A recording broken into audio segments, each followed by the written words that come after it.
was just gonna say that, I know our politics section today was mostly about, the Conway Yeah. family, but also it also veered into away from politics a bit, and that's because the main part of what we want to talk about politically is going to be the conventions, and we are saving that for our, as Zeus mentioned earlier, if I drink some coffee the night of when we actually record it, it should be up and out there by the end of the weekend. So we're going to be talking about the Republican National Convention, which is going on currently, because today's date is the 25th of August.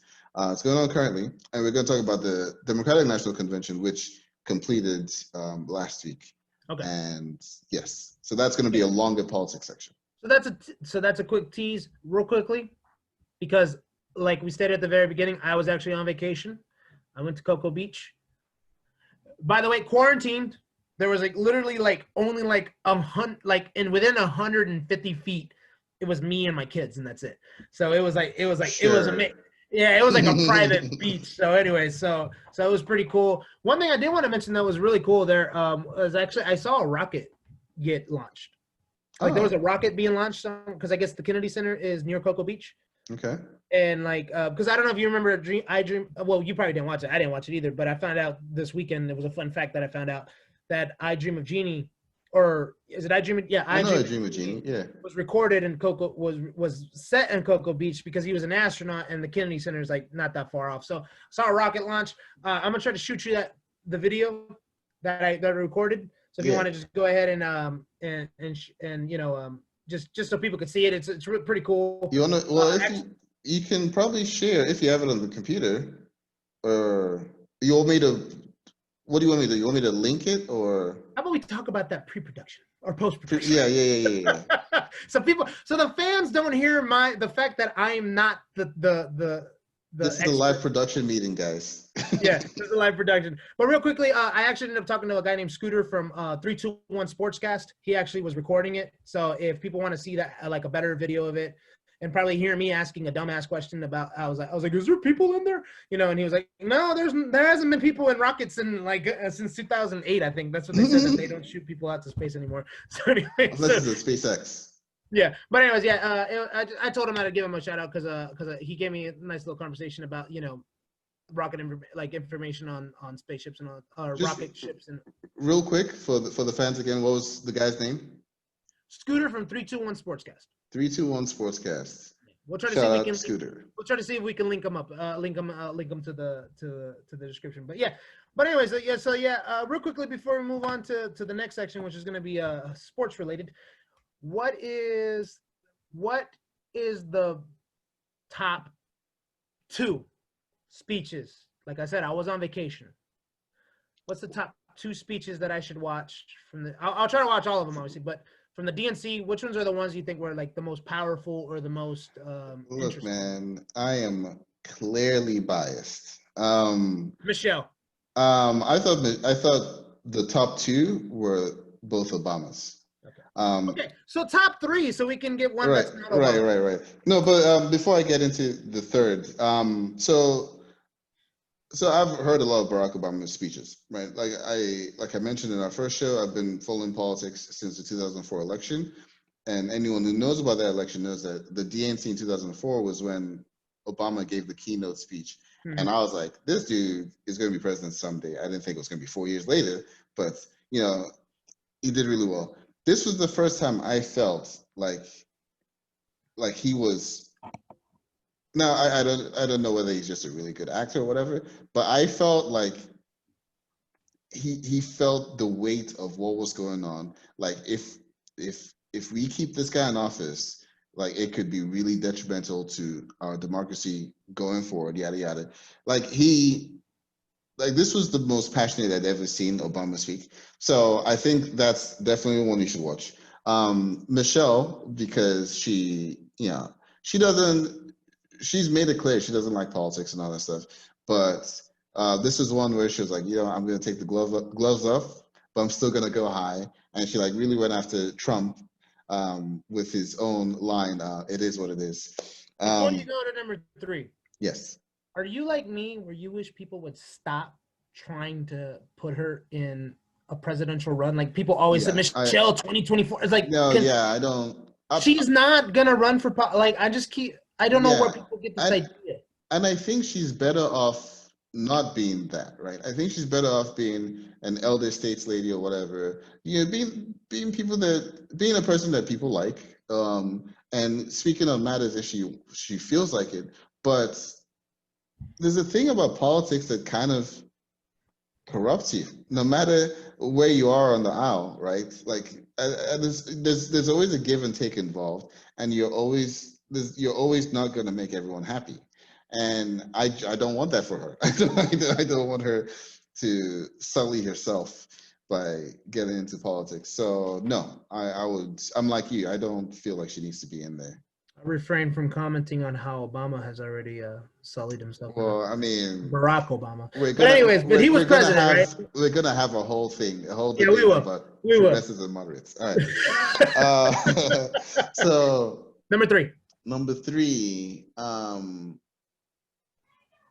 okay. Ooh, no. Which one did I like more? You talked a lot about Bernie. Yeah, no, Like on your Bernie's speech was good. I actually liked Elizabeth Warren's speech a little more. Okay. Now maybe it's been longer since I heard Bernie's speech. Maybe that's why. You would. You said I would. Maybe it's been longer since I've heard Bernie's speech, but Elizabeth Warren brought this like folksy thing to it, and talking about the big banks, and I was like, Warren and Bernie are basically the same person. I don't know why you guys dislike her so much, but you people. No, I'm just joking. But it's cool. Well, thank you for not including Bernie, because I was gonna watch the Bernie. No. His speech was good. I was gonna watch his speech regardless, because obviously I don't care. I stand Bernie still. I'm still a Bernie fan. Okay? And I can't. There was and we're actually taking a while on this. This might be its own clip, but I don't understand the people after Bernie spoke. Right, I saw some comments, and there was someone saying about how they now dislike Bernie because he made us think that he could win, and then he went and quit or something. I was like, what are you talking about? If we just to let that person know, first of all, Bernie could have won. There's a lot of factors that were included that we'll discuss it in the future. Mm-hmm. One, I'm pretty sure Zeno's cracking up right now because he can hear the anger building up in my voice. And then, anyways, and he also signed he had to sign a clause that said that a loyalty clause. So he also has to do this thing. But I think with him, it's more. No. To be fair, clause or not, he doesn't have to do anything. He could have said, you know what, screw the DNC. Bernie's I'm gonna, exactly. That's my point. He didn't have to take the high road, but he did. He was like, look, the race is run, whatever. I'm gonna back Biden because we can't have another first. So obviously, because when anybody thinks of Bernie Sanders, they think of Tupac. So real quickly, I want to. Tupac said, "I might not be the one that changes the world, but I might be the one who sparks the mind of the person who changes the world." Yeah. That's how I think of Bernie Sanders. Yeah. He unfortunately was not able. I honestly think, and that's one thing I can go on for an hour about how I think with Bernie.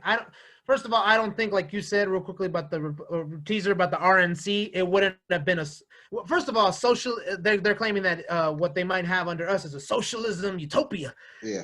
Like you said, utopia is a good thing, not a bad thing. So I don't know what you're trying to say, but I don't think it would have been that. But I think a Bernie presidency would have been a great presidency. Obviously, we're not going to have that, but maybe, hopefully what's happening is because one thing that people can't deny about Bernie Sanders is he sparked a movement. Yeah, for sure. He sparked that progressive movement. He also added a lot of stuff to the platform. And I don't know, now you can let me know on when we record on Saturday if there's a lot of progressive platform the way there was in 2016 because it was included in there because he changed it the same way. We'll talk about it then, but yes, there are. It's in there. and it's kind of the same way that, and I'm definitely not comparing these two people, but kind of how like Yang added the UBI to the plat. I don't know if it's not part of the platform yet, but it's in people's minds now. Where it's, I honestly believe in 2024, UBI is going to be a big thing that they ask about. Do you believe in UBI? You know what I mean? Like, I honestly think that's going to be in 2024. Can I actually change my number 3? It's not Elizabeth Warren, and this one is kind of a cheat. It wasn't really a speech, and I hope we can find it on YouTube, but it was a video, and it was all of the people that ran in the primaries except for Bernie and Warren. And it's like going through, it's about a 5-minute video, maybe 10-minute video, and they're going through, you know, what they think about Biden and yada yada. And then the reason why I'm saying that one is because they start talking about the fact that Biden listened to them, and then I think it's like Pete Buttigieg said that Biden is going to put, you know, this plan I advocated for, and then was another one was Castro, I think. No, Yang said, and then there was this plan I advocated for that Biden's going to put it. So it's like that was actually kind of their platform video, like what is in our platform, and I think that was a really good video. The RNC actually have decided to scrap the platform altogether. They're not doing a platform. So yeah, see, it shows what they care about. Yeah. This Trump Anyway, Trumpapalooza. all right, so Zeno and I will be hopefully recording that on Saturday.